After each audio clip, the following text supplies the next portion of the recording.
تو اس لیے ہم یہ سمجھتے ہیں کہ جو چیئرمین بلاول بھٹو زرداری صاحب نے کہا، ایک تو یہ آپ نے کہا کہ نون کا لیگ کا نہیں ہوگا، جی جی یہ کچھ میڈیا میں باتیں ٹویسٹ ہوتی ہے. ابھی بھی میں کسی میڈیا میں دیکھ رہا تھا کہ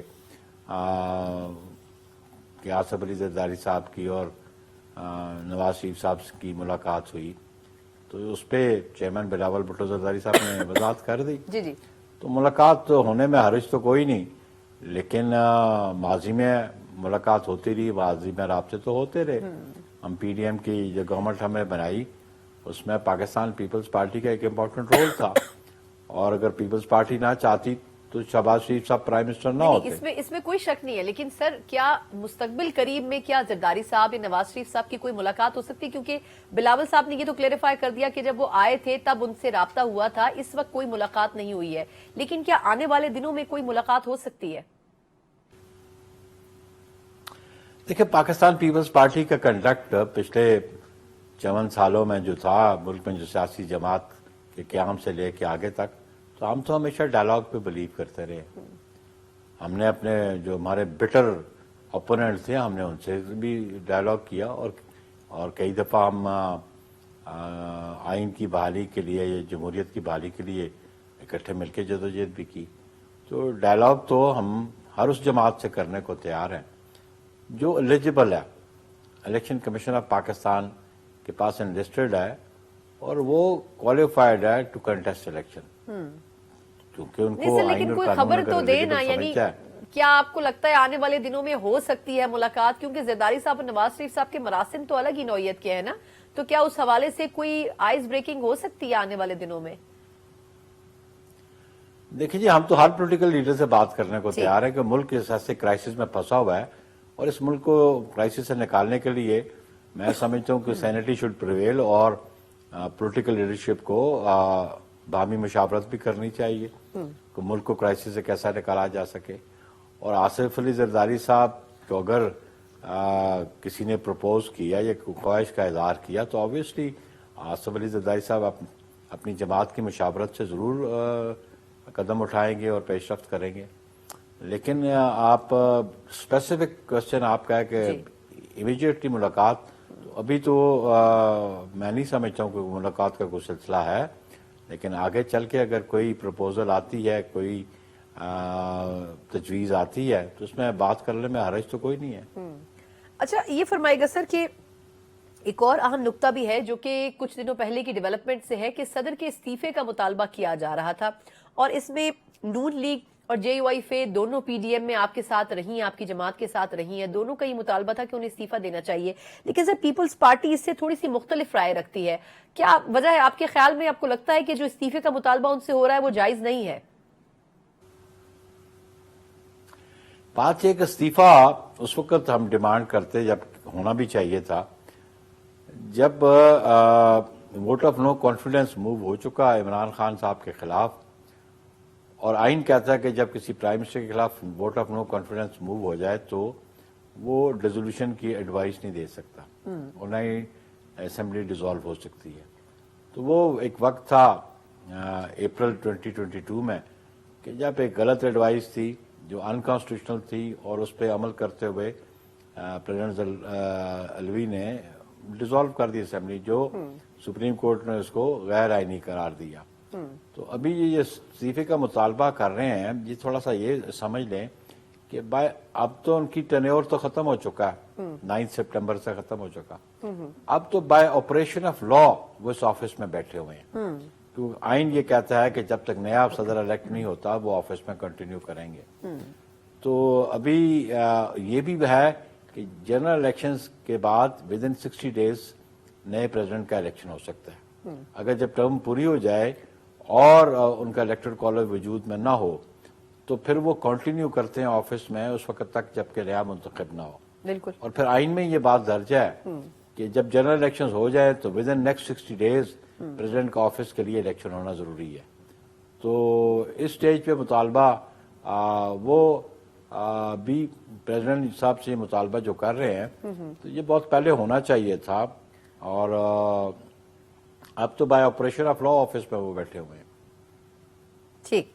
اچھا سر، ایک اور حوالے سے بھی آپ کی رائے چاہیے تھی کہ خبریں یہ بھی ہیں کہ نون لیگ کی طرف سے اب ظاہر سی بات ہے کہ اب انتخابات سے پہلے الائنسز کی تو کوشش کی جائے گی. سعد رفیق صاحب نے خود کہا ہے کہ جی ہم کوشش کریں گے اگر سیٹ ایڈجسٹمنٹ کسی پارٹی کے ساتھ ہو سکتی ہو. IPP تک کا انہوں نے نام لے لیا کہ اگر ان کے ساتھ بھی کرنی پڑی تو شاید بات ہو سکتی ہے. سر سندھ میں وہ MQM کے ساتھ بات چیت کر رہے ہیں، ہو سکتا ہے GDA بھی شامل ہو جائے. تو کیا پیپلز پارٹی کو اس حوالے سے پریشان ہونا چاہیے کہ نون لیگ اور MQM کا اتحاد ہو سکتا ہے سندھ میں؟ یہ ہمارے لیے کوئی نئی بات نہیں ہے. پیپلز پارٹی کے خلاف اتحاد بنتے رہے اور ہم فیس کرتے رہے، اور ہر سیاسی جماعت کا حق بنتا ہے کہ وہ اپنی چوائس کا اتحاد بنائے. تو اس میں تو ہمیں نہ تو گھبراہٹ ہے نہ ہمیں پریشانی ہے. ہمیں عوام پہ اعتماد ہے کہ ہمیں اپنے ماضی پہ جو ہماری کارکردگی ہے ہمیں اس پہ بھی اعتماد ہے. تو یہ اس میں پریشانی کی کوئی بات نہیں ہے. سر اب جو سیاسی جماعتیں ہیں وہ جس طریقے سے اپنے منشور سامنے رکھ رہی ہیں، نون لیگ تو ابھی تک رکھ ہی نہیں سکی ہے. پیپلز پارٹی کی سر اس حوالے سے کیا ڈیلے ہے کہ عوام کے سامنے وہ جو 16 ماہ کی گورنمنٹ ہے اس کو لے کے، اس کی پرفارمنس کو لے کے جائیں گے جس طرح نون لیگ 2013 سے 18 یا 17 تک کی بات کر رہی ہے؟ تو سر پیپلز پارٹی کیا ٹینیور سامنے رکھے گی لوگوں کے؟ دیکھیں جی، پیپلز پارٹی کی سابقہ حکومتیں آپ دیکھ رہے ہیں کہ 71 آنورڈ پیپلز پارٹی کی گورنمنٹ، قائد عوام شہید ذوالفقار علی بھٹو کی گورنمنٹ تھی. وہ جو ڈلیور کیا قوم کے سامنے ہے، ان کی پرفارمنس، ان کی اچیومنٹس قوم کے سامنے ہیں.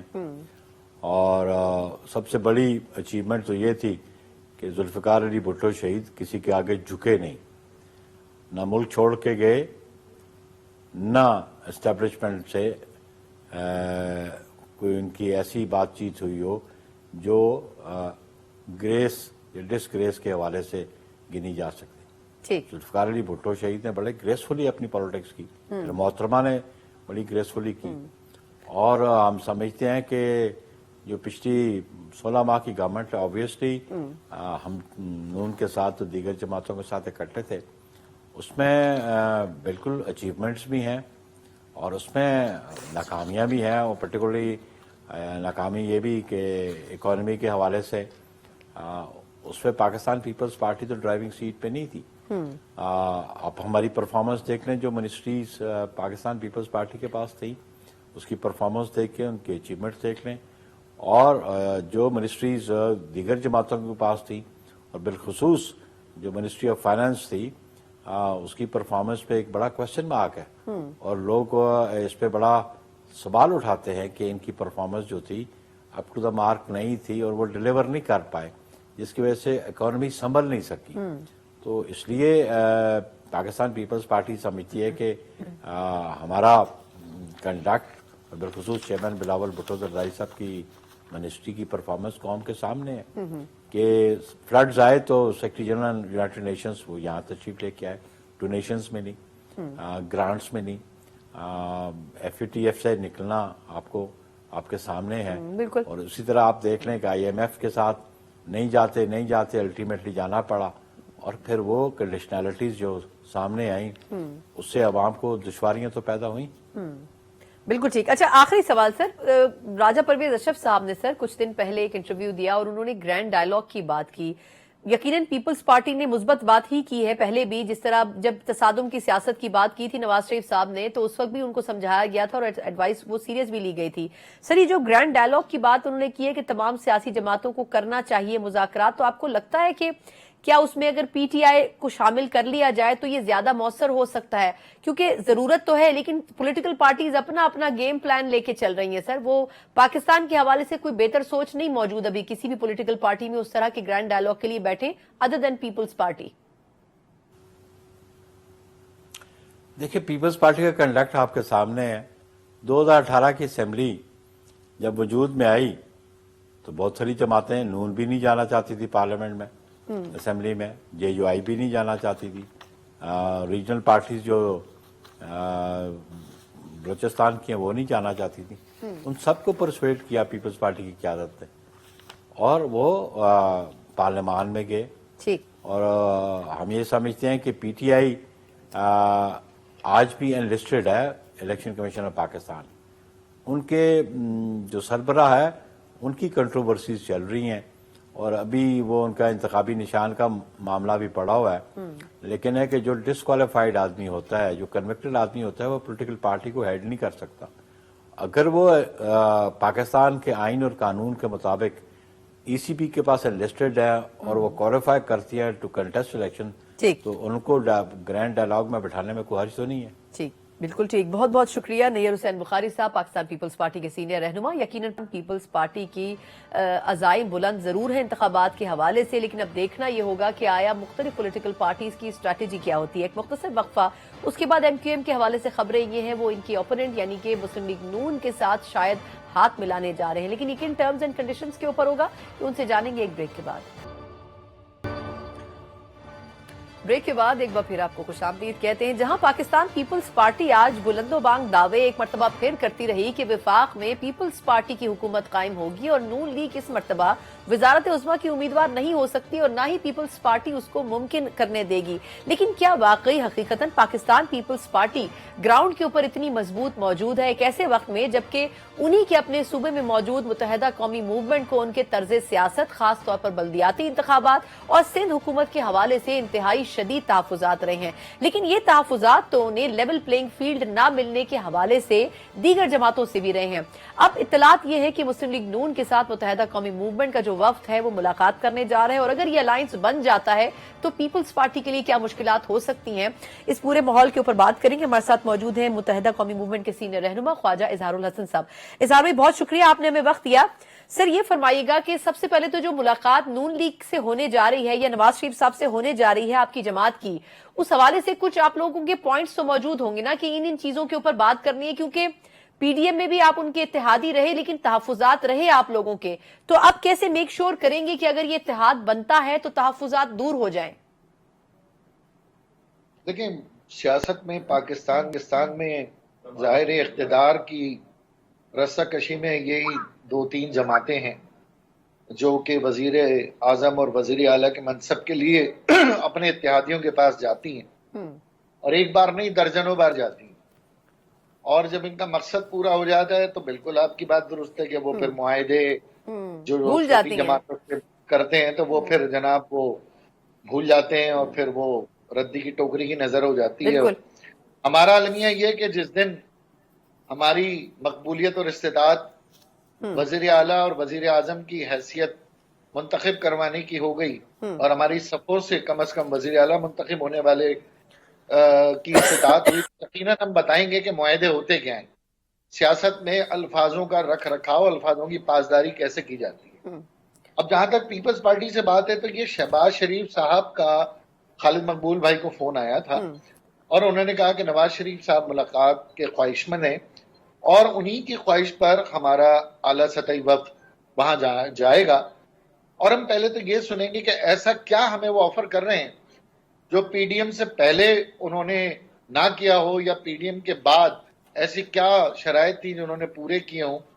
یعنی کتنی افسوس کی بات ہے کہ ایم کیو ایم نے قومی سطح کا معاہدہ کیا تھا جو کہ کراچی کی سطح کا نہیں تھا، قومی سطح کا تھا، بالکل، اور ساری جماعتوں نے سگنیچر کیے، سپریم کورٹ کا فیصلہ آیا، سب نے سر پہ نظر کر کے اپنی اپنی گدی نشینی اور اپنی اپنی جو ہے وزارتیں پکڑ لیں، اور ہمیں ہمارے جو مین معاہدات تھے ان سے میں محروم رکھا، باوجود اس کے کہ ہم کابینہ کا حصہ بھی رہے۔ لیکن بہرحال اس میں اب آگے دیکھتے ہیں کہ ایسی کیا شرائط ہمارے پاس نواز شریف صاحب ایسی کیا پیشکش کرتے ہیں، کیونکہ آنے والے وقت میں وزارت عظمیٰ کی دوڑ میں یہ دونوں روایتی حریف دوبارہ ایک دوسرے کو سڑکوں پہ گھسیٹتے ہوئے نظر آئیں گے، اور یہی دونوں روایتی حریف بہادرآباد کی سیڑھیاں بھی چڑھتے نظر آئیں گے۔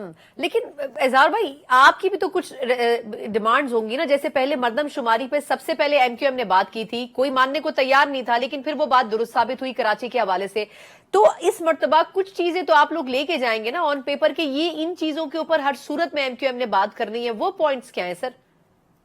دیکھیں، سب سے پہلی چیز تو یہ کہ نون لیگ کی اپنی سندھ کی سطح پر اسٹریٹجی کیا ہے۔ 2008 میں جب میں ایم پی اے منتخب ہوا تھا تو ان کے 12 ایم پی ایز تھے جو کہ آہستہ آہستہ ایک ایک کر کے پیپلز پارٹی میں شامل ہو گئے۔ تو اب یہ دیکھنا ہے کہ نون لیگ کی اپنی تنظیمی ترجیحات صوبہ سندھ کے حوالے سے کیا ہیں۔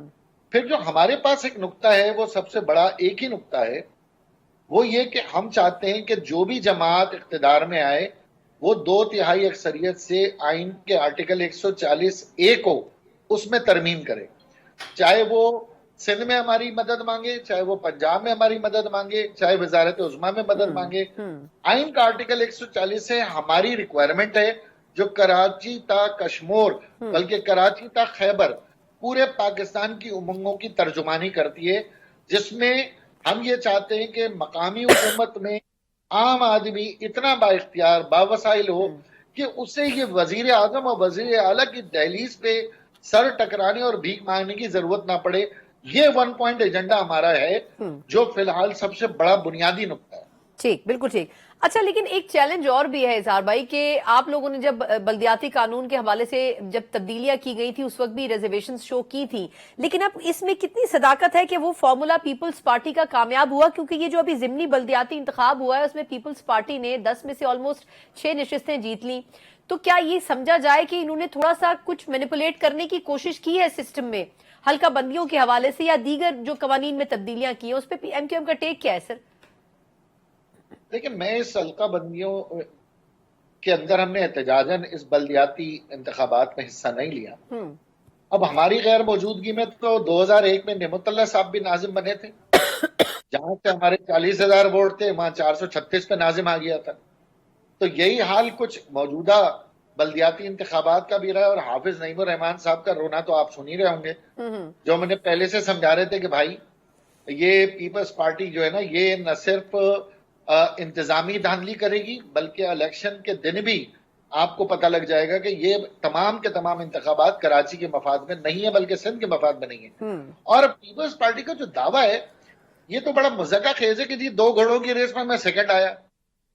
آپ اگر 2 گھوڑوں کی ریس میں سیکنڈ آ گئے یا فرسٹ آ گئے تو مد مقابل تو آپ کے سارے باہر تھے نا، جو اصل آپ کے سٹیک ہولڈر تھے، بالکل اب ان سے تو مقابلہ نہیں کر پائے۔ لیکن اب انشاءاللہ قومی اور صوبائی اسمبلی میں آپ ہم سے مقابلہ کریں۔ 5 امیدوار ہم اس حلقے سے اپنے نامزد کر چکے ہیں جو کہ روایتی طور پر ہمارے حلقے نہیں تھے، اور بہت زبردست ہماری سرگرمیاں ہیں، اور پیپلز پارٹی ابھی باتوں کے ٹورنامنٹ تک محدود ہے۔ نہیں، لیکن اظہار بھائی دیکھیں کامیابی تو انہوں نے جیتی نا، وہ کریڈٹ تو لے رہے ہیں۔ انہوں نے پہلے کہا کہ حیدرآباد سے دیکھیے گا ناظم ہمارا ہوگا، کراچی سے دیکھیے گا ہمارا میئر ہوگا، مطلب وہ جو دعوے کر رہے ہیں کچھ نہ کچھ اس میں کامیابی تو ہو رہی ہے۔ تو یا تو ایم کیو ایم کا ابھی تک گیم پلان واضح نہیں ہے، یا کیا وجہ ہے کہ ان کو باندھا گیا ہے ہر طرف سے؟ وہ سچویشن کیا ہے جو اس وقت سندھ میں آپ کو درپیش ہے؟ دیکھیں بلدیاتی انتخابات تو ہم نے آپ سے کہا نا کہ ہم نے ویلنگلی بائک آؤٹ کیا۔ ایک ایسا 2013 میں موجود تھا اسمبلی میں ڈپٹی پارلیمانی لیڈر، ہم نے مخالفت کی نا اس نظام کی، بالکل جس نظام کی مخالفت کی اس میں پھر ہم نے تجربہ بھی کر لیا۔ وسیم اختر صاحب ایز اے میئر آئے، ہم نے یہ دیکھ لیا کہ 4 سال لیکن وہ پاور میئر لیس تھے نا، ان کو نہ فنڈز دیے جاتے تھے نہ پاورز تھی ان کے پاس۔ اب ہم دوبارہ اسی نظام میں چلے جاتے تو اپنی عوام کو کیا منہ دکھاتے کہ دوبارہ ہی کہتے کہ ہمارے پاس اختیار نہیں ہے۔ تو ہم نے کنارہ کشی اختیار کی اس بدترین نظام سے۔ پھر المیہ دیکھیں، سپریم کورٹ گلزار صاحب کا ایک ججمنٹ آتا ہے، وہ ججمنٹ پتہ نہیں کہاں، وہ میرا خیال ہے آرکائیو میں کہیں پڑا ہوا ہے۔ اب سپریم کورٹ میں کوئی ایسا بھی محکمہ تشکیل دینا چاہیے کہ کہیں ججمنٹ آئی ہے تو بھائی اس پہ عمل بھی کروا لو۔ تو وہ بھی ہمارا جو ہے نا وہ التمام۔ تو اب میں یہی کہہ رہا ہوں کہ بلدیاتی انتخابات میں پیپلز پارٹی کا میئر کراچی میں آ گیا، حیدرآباد میں آ گیا۔ ارے بھائی 40 سال سے آپ کا میئر لاڑکانہ میں بھی ہے، 40 سال سے آپ کا میئر جیکب آباد کشمور میں بھی ہے، لیکن وہاں کیا کیا؟ بالکل بالکل ٹھیک۔ اچھا آخری سوال اظہار بھائی کہ یہ فرمائے گا کہ الیکشن کی ڈیٹ تو اناؤنس ہو گئی ہے، لیکن اس حوالے سے اب ایم کیو ایم کی تیاری کیا ہے؟ دیکھیں کئی حلقوں میں 2018 میں آپ کے سامنے انتخاب تھا، کہیں ایم کیو ایم کو ہروایا گیا، کہیں خود ہار گئی۔ اب اس مرتبہ کس طریقے سے؟ دیکھیں جلسے تو آپ لوگ کر رہے ہیں، لیکن صحیح معنوں میں آپ کو کیا لگتا ہے کہ کیا عوام آپ کو رسپونڈ کریں گے یا نہیں کریں گے؟ اس مرتبہ کیا تیاری ہے ایم کیو ایم کی؟ دیکھیں عوام تو بہت زیادہ ہمیں پذیرائی مل رہی ہے۔ ہمارے تمام جلسے، 3 جلسے، بہت ہزاروں کی تعداد میں ماشاءاللہ لوگوں نے شرکت کی، اور مقامی لوگوں کو ہم نے ترجیح دی۔ مقامی جو وہاں کی برادریاں تھیں، سول سوسائٹی تھی، انہوں نے ہمارے ساتھ ان جلسوں کو کامیاب کیا۔ لیکن الیکشن کمیشن کے اناؤنسمنٹ سے زیادہ چیف جسٹس پاکستان کے بیان کے اوپر مجھے زیادہ اطمینان ہے کہ اگر جوڈیشری اس الیکشن کو اسی طریقے سے مانیٹر کرتی ہے جیسے کہ ہوتا رہا ہے, اور یہ اسسٹنٹ کمشنر, ڈپٹی کمشنر اور ڈی آئی جیز کے مرہون منت نہیں ہوتے, تو پھر انشاءاللہ تعالی اس الیکشن میں بہت ہی حیران کن نتائج دیں گے, اگرچہ آر ٹی ایس ہوتا رہا تو. ٹھیک, بالکل ٹھیک. اچھا, کیا مفتاح صاحب آپ کی جماعت میں شامل ہو رہے ہیں؟ نہیں جناب, مفتاح صاحب ظاہر ہے ہم سے ہمدردی رکھتے ہیں, ایک ہی شہر کے ہیں, مفادات ایک جیسے ہیں, درد ایک جیسا ہے, لیکن تاحال انہوں نے کھل کر اپنے کوئی خواہش کا اظہار نہیں کیا. چلیں, میرا خیال ہے درد اگر آپ کے سامنے کھول کے رکھے تو یقیناً اس پہ مرہم بھی ہو جائے گا. بہت بہت شکریہ. ہمیشہ کی طرح خواجہ اظہار الحسن صاحب کے ساتھ بہت ہی دلچسپ. یقیناً پاکستان پیپلز پارٹی کی بڑی کمپٹیٹر تو ہے متحدہ قومی موومنٹ, اور اب دیکھنا یہ ہے کہ اگر مسلم لیگ نون سے ہاتھ ملاتی ہے تو پیپلز پارٹی کے لیے کتنی مشکل صورتحال درپیش ہوتی ہے. ایک مختصر وقفہ, اس کے بعد ہم بات کرنے جا رہے ہیں کہ پے در پے دہشت گردی کے واقعات, نہ تو حکومت کی پالیسی کہیں نظر آتی ہے اور نہ ہی سیکیورٹی اداروں کے جوانوں کی جانیں بچائی جا سکی ہیں. یقیناً کارروائیاں تو ہو رہی ہیں, لیکن اس کے باوجود بھی دہشت گردوں کا کلا کما کرنے میں یہ حکومت بھی اور سابقہ حکومتیں بھی ناکام نظر آتی ہیں. وجہ اس کی کیا ہے, یہ جانیں گے ایک بریک کے بعد. بریک کے بعد ایک بار پھر آپ کو خوش آمدید کہتے ہیں. یقیناً الیکشن کے لیے بھرپور تیاریاں تو ہو رہی ہیں, لیکن جس طرح دہشت گردی کے واقعات ہو رہے ہیں اس سے لگتا یہ ہے کہ کیا واقعی الیکشن کا وقت پر ہونا اور پرامن طریقے سے ہونا ایک بہت بڑا سوالیہ نشان ہوگا, نہ صرف سیکیورٹی اداروں کے لیے بلکہ اس کے علاوہ الیکشن کمیشن کے لیے بھی اور موجودہ نگراں حکومت کے لیے بھی. پچھلے چند روز میں جس طرح درجنوں دہشت گردی کے واقعات ہوئے, نہ صرف اس میں فوجی جوانوں کی جانیں گئیں بلکہ سیکیورٹی اداروں کے حوالے سے بھی جو سچویشن پیدا ہوئی ہے, اس سے لگتا یہ ہے کہ نہ صرف نیشنل ایکشن پلان نامی ایک ایسا پلان جو کہ بالکل نیم جان ہو چکا ہے, اس کے حوالے سے اثر نو کسی نئی اسٹریٹجی کی ضرورت ہے. لیکن کیا ہماری موجودہ حکومت یا پھر سابقہ حکومت کی یہ ترجیح رہی ہے؟ اسی کے اوپر ہم بات کریں گے, اور اس پہ بات کرنے کے لیے ہمارے ساتھ دفاعی تجزیہ کار بریگیڈیئر ریٹائر وقار خان صاحب موجود ہیں. وقار صاحب, سر تھینک یو سو مچ, آپ نے ہمیں جوائن کیا. سر یہ فرمائے گا کہ پچھلے چند دنوں میں درجنوں واقعات ہوئے اور خیبر پختونخوا اور بلوچستان اس کا فوکس رہا. فوجی جوان بھی شہید ہوئے, کہیں پہ ناکامیاں ہوئی دہشت گردوں کو, کہیں پر اغوانی پکڑے گئے, کہیں پر دیگر ٹیررسٹ پکڑے گئے. سر لیکن باٹم لائن یہ ہے کہ ہم ابھی تک کنٹرول نہیں کر سکے اس چیز کو. اس میں قصوروار کون ہے, اور دوسرا لوپ ہول آپ کو کہاں نظر آتا ہے؟ Yeah, I think اس میں although it looks very monotonous لیکن I think historical background بڑا ضروری ہے, because at time we think کہ پاکستان افغانستان ایک ببل میں رہ رہے ہیں which is maybe not connected with the rest of the region. اس میں ایک تو پرانی ہسٹری کو چھوڑ دیں, because I feel کہ since our independence ہمیں کبھی ٹھنڈی ہوا نہیں آئی ویسٹرن بارڈر سے.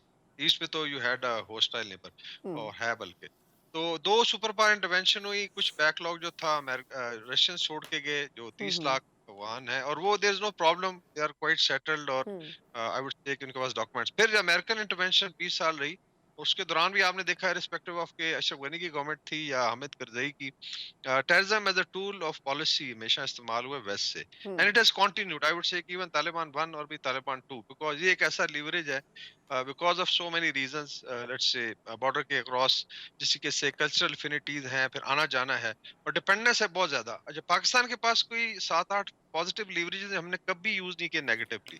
ٹرانزٹ پیڈ ہے, اس کے بعد فوڈ سپلائیز ہیں وغیرہ وغیرہ آپ کے پاس آ جاتا ہے.